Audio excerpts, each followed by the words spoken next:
Hello everybody, hope you're doing marvelously well. In this episode, we're going to check out the Lewitt 640 TS. It's a microphone we've had for a few months now and used in many different applications.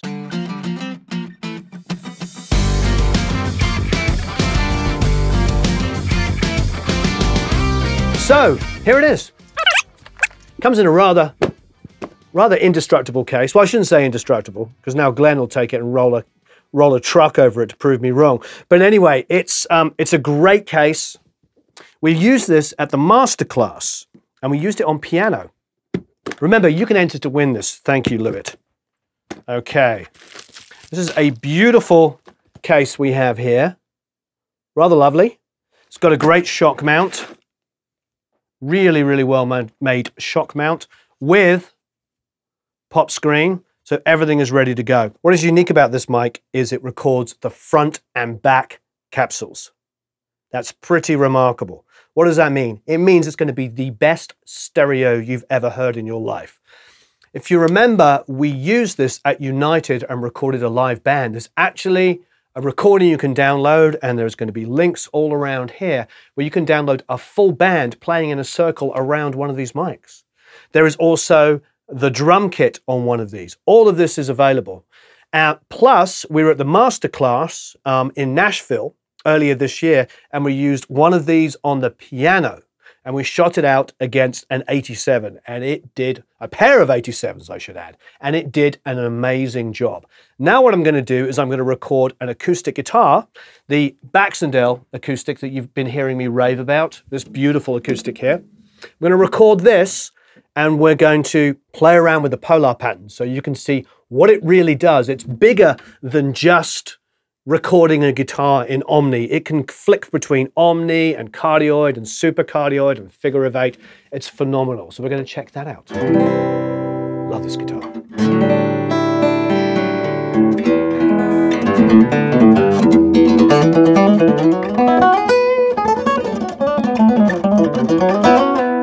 And that's just through the lapel mic. Let's see what it sounds like through the Lewitt. Okay, so this green lit logo here means that it's both sides of the capsule recording at once. You can obviously have it so it's just the front if you want. Now on the left here it says linear, meaning completely flat. If I press it one down, it's got a 40 hertz roll off, an 80 hertz, or as much as a 160. That's really good. I mean, for acoustic instruments, I'll probably go for the 80. The high pass of the 80 for the acoustic guitar. Now here we have pads, so 0 dB, -6, -12 dB, and -18. That might be really, really good in a super loud situation like a drummer that hits like schnizzle, or even a guitar cab. I mean, I've used these on guitar cabs, they sound phenomenal. We're going to put it at 0 dB, so it's basically flat. There's no need to pad it for this acoustic. I'm going to use that little high pass there. Okay, great. So let's flip this round and record some acoustic. Now for this acoustic, I'm going to do my typical 12th to 14th fret. That's what I like to do with large diaphragms. Well, pretty much the right position almost straight away. Great. Okay, so here we go. This second cable you can see here is of course, the back side, and here's the front one here. All right, so I'm putting on my blues. There's a bit of fan noise and stuff in here, which, you know, in an ideal situation we won't have, but...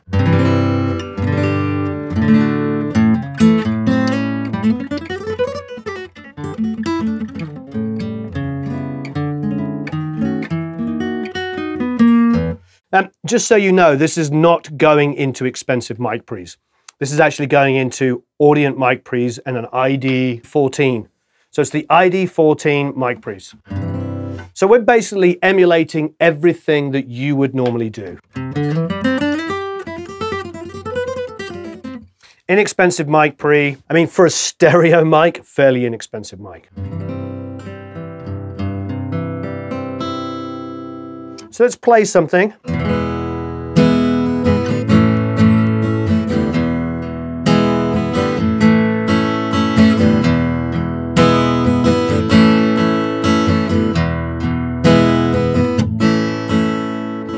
It's so balanced. The high end is just beautiful on this mic.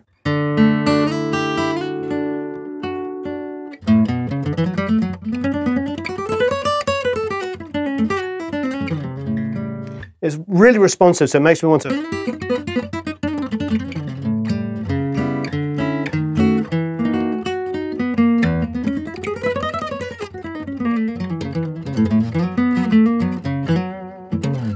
All right, go back to chords.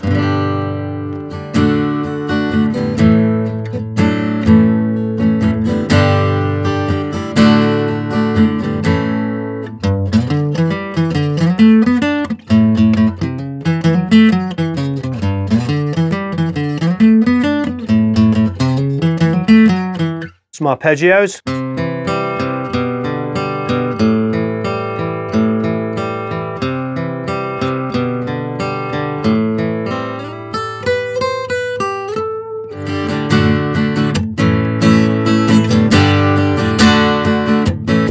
Great dynamics. No compression on this, so you can really hear this sing. All right, it's fantastic. Let's go now and play with the plugin because we can adjust this afterwards. We can focus it as a hyper or super cardioid or figure of 8 or omni or cardioid. We can have some real fun with this after the fact. That's what we love about this mic. Okay, so still got my trusty headphones on. Thank you, Blue. Audient plugin is now enabled. Now, if you see on this plugin here, we can zoom in on the plugin. You'll see there's 2 settings for omni. They're obviously the same because it means omni means the balance between the front and the back. However, the left-hand side will sound louder because that is the front side as we were seeing the mic. So you'll notice as we come in here, it will go to figure of 8. You see that change? When it's on figure of 8, it's equal on both sides, front and back. But it's a figure of 8 pattern as opposed to an omni, which is equal all the way around. So for instance, if I play the acoustic now, on the, you'll hear equal. I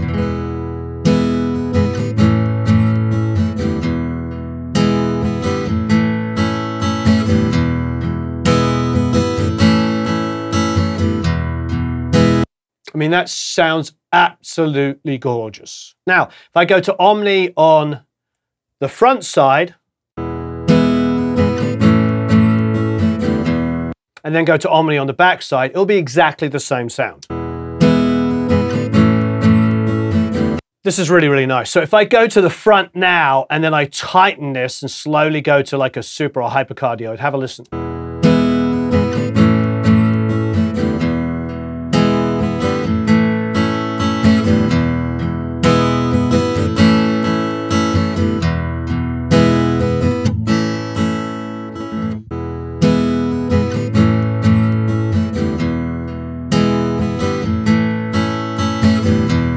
It's basically an EQ. I mean, it's obviously far more than that because, you know, if we were in a room that like a slate room, which I've recorded acoustic guitars in numerous amounts of times, you know, you get that natural ambience. I could use this in that room to introduce direct sound and the room being picked up from the backside. So it's immediately invaluable. This room's fairly dead. Like I said, there's going to be buzzes and clicks, and we got 2 lights sitting up here, and there's gear turned on with fans. Typically, I'd record the acoustic guitar, you know, when it's not just me on my own, I'd record it in the live room, and Eric would be sitting here engineering.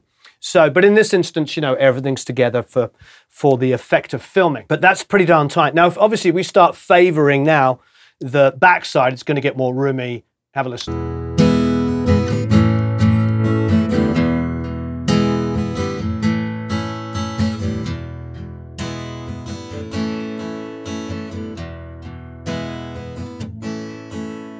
It's actually quite nice. So this is the back side of the mic. Which, like I said, if we were in a room that had a lot of reverberation, that could be quite nice. I mean, this is a really, really seriously good tool. I mean, it's almost like if you had the ability to have enough mic pre's, you use multiple instances of this mic all over the place because you can shape your sound massively using this. I remember when they first brought this out a couple of years ago, being at NAMM and just getting so excited. Now, I recorded initially a whole band live at United using this. So once again, the links will be here. You can download the files. We're also going to give you a link to the piano files where you have just one on a Yamaha C7. It was a Yamaha C7. It wasn't a Steinway, was it? It was a Yamaha. Eric doesn't remember. I think it was a Yamaha C7. Sticking my neck out. And there's a spaced pair of 87s in a classic position. The 87s had a lot of coloration, which we liked, which I was surprised at, because I always think to myself as a U87 as being one of those kind of like super, super accurate mics. What I love about this mic is this, and we've been using it now for nearly, I don't know, a year or two. What I love about it is, yes, this tool that we can use. It's great for stereo. You can stick it over the top of the drum kit, in front of the drum kit, and a piano.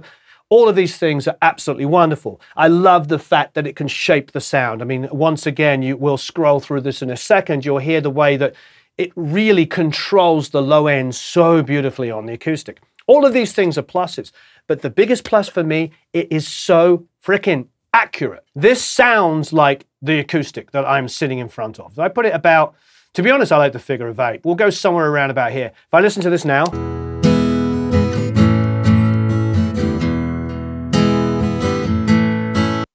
I'm going to grab it out of shot, out of frame, grab it, bring it back.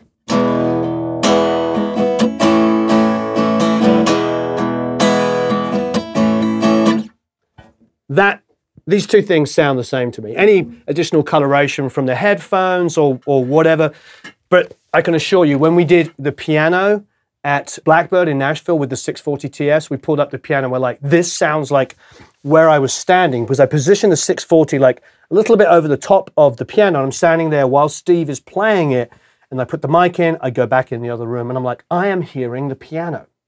So you might ask, because look, obviously we always love pieces of equipment that color things. But we're in a digital world now. We're in a digital world where you can open your DAW and I could just go, oh, okay, I like this guitar sound, it's pretty cool, but I want it to be a little grungier. So I could just go in here and go, let's use the clang helm. Here's the clang helm. You know, my point is that I can...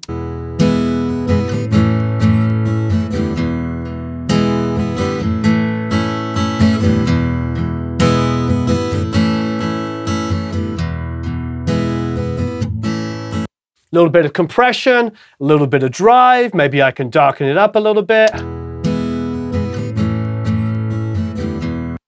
If you don't have it, great plugin, really super cheap. You're getting my point. You're taking a mic that isn't already painting you in a particular situation. Something that, the problem is sometimes with some of the equipment we use, not the problem, but the reality is with some things that are very colored, is they pigeonhole us into one place. What I love about the 640 TS, and the reason why this is the third time we've talked about it and sort of featured it, is because this is a mic for a new millennium. It's a new way of thinking. It's a mic that we can use in any situation that I can get behind and I can recommend to you, and because it's considerably less expensive than most of its competitors that sound that good, I can recommend it to you and I can say you can use it on stereo applications, for overheads, for room mics, for pianos, for recording an acoustic guitar and the ability to like shape the sound, vocals, you name it. It suddenly becomes that mic that we're all sort of looking for. The utilitarian, one-size-fits-all mic. I don't know if there really will ever be that exactly thing, but if there's a mic out there which is close to that, affordability, build quality, sound quality, and the ability to work in every situation, I can thoroughly say, completely recommend this to do the job. It really is that mic, and I know many, many people have bought this. My friend Graham Coxon the other day was here. He has one for the same reasons that he now has a mic he can use in all these multiple situations. I think this is a really, really great mic, and I'm really, really impressed with it. And the best thing about it is you can enter to win one. So thank you, Lewitt, for doing that. Have a marvelous time recording and mixing. Please don't forget to download the stems from, and you can watch that United recording as well. That video will also be linked around here, plus a link to download the stems. Plus, Eric will find the piano stem for you from, and that will be the 87 and the 640, and you'll be able to download that as well. You're going to be able to hear the differences and understand what we're talking about. I'm going to have a quick listen, just because I can. I'm going to turn off the MJUC, not because it's not great, but I don't want to color it yet. Just do a little bit of lead bits. What about here? Smart. Where have we got some lead bits?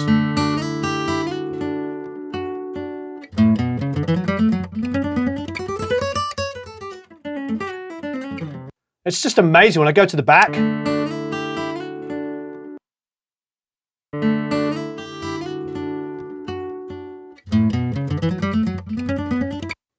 On the sort of super hypercardioid kind of area.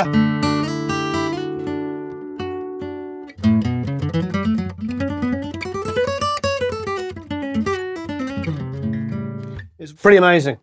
Really impressed, great tool, really is forward thinking. This is a mic that I feel like if there's one mic outside of a 57 I could recommend to be used all times, and there's lots of great mics. As you know, we love highlighting great products.